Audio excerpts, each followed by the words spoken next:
Hi everyone, Christmas is right around the corner, and today I wanted to share how I recycled these old ornaments into these beautiful distressed ornaments for my Christmas tree.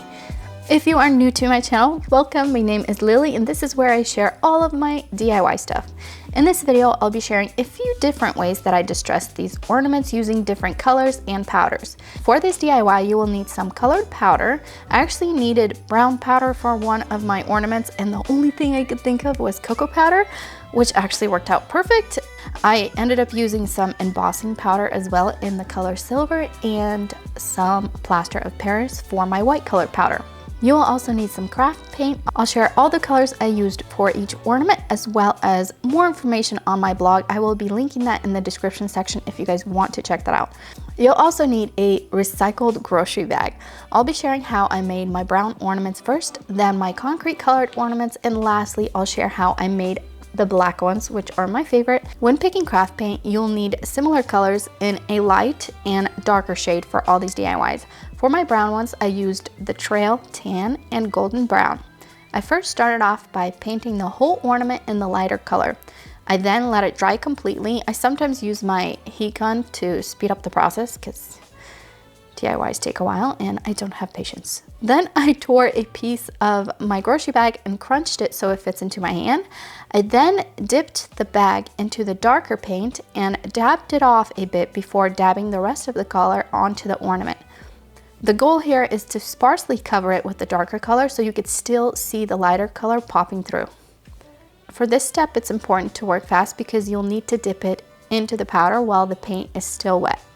Once it was dipped in the powder, I let it dry for about 10 minutes before brushing off all the extra powder.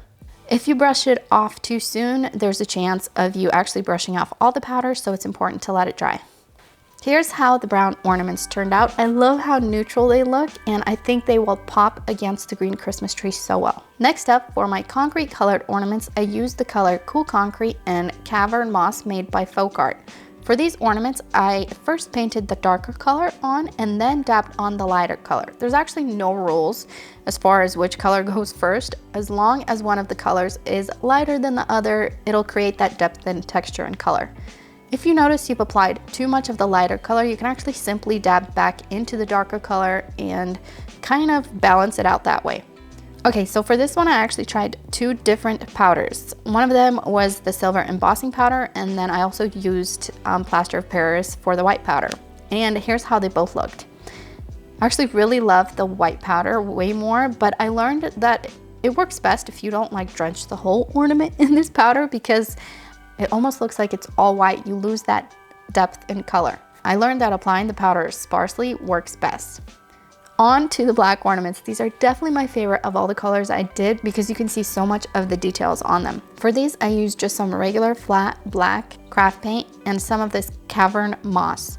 Because the Cavern Moss was so much lighter in color, I sometimes actually had to dab back into the black before going onto the ornament just to kind of balance it out. To finish it off, I ended up applying the silver colored embossing powder, and that's it.